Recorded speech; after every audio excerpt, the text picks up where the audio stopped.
ছিনতাই, ধর্ষণ, সন্ত্রাসী, চাঁদাবাজি বাংলাদেশে কি জন্য বেশি? এটা আজকে আমি একটু বলে যাই সংক্ষেপে। দেখেন, রাস্তায় যখন একটা ছিনতাইকারী অন্য একটা লোককে আক্রমণ করে কিংবা ছিনতাই করে, তখন পাশের পথযাত্রীরা তা তাকিয়ে তাকিয়ে দেখে কিংবা দেখে পাশ দিয়ে কেটে যায়, কোনো প্রতিবাদ করে না। মনে করে যে আমাকে তো আর চিন্তাই করতেছে না, আমার সাথে তো আর সন্ত্রাসী করতেছে না, অন্য লোককে করতেছে, তো এটা আমার কি হয়েছে, নিজের জীবন বাঁচিয়ে চলে যায়।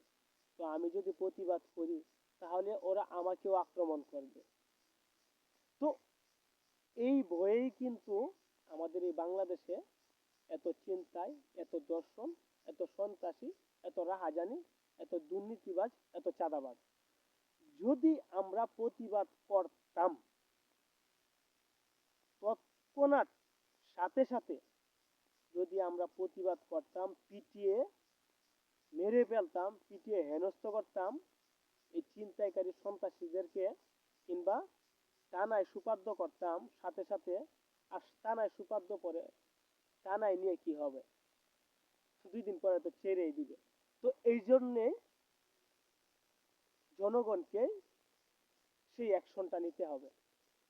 জনগণ যদি সাথে সাথে সেই অ্যাকশনটা নিতে পারে, চাঁদাবাজের বিরুদ্ধে প্রতিরোধ করতে পারে, সন্ত্রাসীর বিরুদ্ধে রাজপথে প্রতিরোধ করতে পারে, ছিনতাইকারীর বিরুদ্ধে সাথে সাথে গণদুলাই দিতে পারে, তাহলে দেখবেন অন্য আরো 10টা ছিনতাইকারী, চাঁদাবাজি, সন্ত্রাসী দেখে শিক্ষা হয়ে যাবে। এইভাবেই বাংলাদেশ থেকে ছিনতাই, চাঁদাবাজ দূর হয়ে যাবে। সহজ সমাধান এটাই, এছাড়া কোনো রাস্তা নেই। আইন প্রশাসন দিয়ে এগুলা সমাধান করা ইজ ভেরি ভেরি ডিফিকাল্ট, মানে খুব কষ্টদায়ক। সবকিছু আইন প্রশাসন সমাধান করতে পারে না, কিছু রাজপথেও সমাধান করতে হয়। তো ওই রাজপথের শক্তিশালী লোকগুলাকে জনগণ, রাষ্ট্রের সর্বোচ্চ ক্ষমতার উৎস একমাত্র জনগণ। এই জনগণকে ছাড়া এই রাষ্ট্রে কোনো কিছু কল্পনা করা কিংবা পরিকল্পনা করা একেবারেই অযৌক্তিক। জনগণ যে কতটুকু পাওয়ারশালী এটা হয়তোবা জনগণ নিজেরাও জানে না। সবকিছু প্রশাসনের উপরে ছেড়ে দিলে চলবে না। আমরা তো বহুত দেখেছি, তো কিচ্ছু হয়েছে? হয় নাই।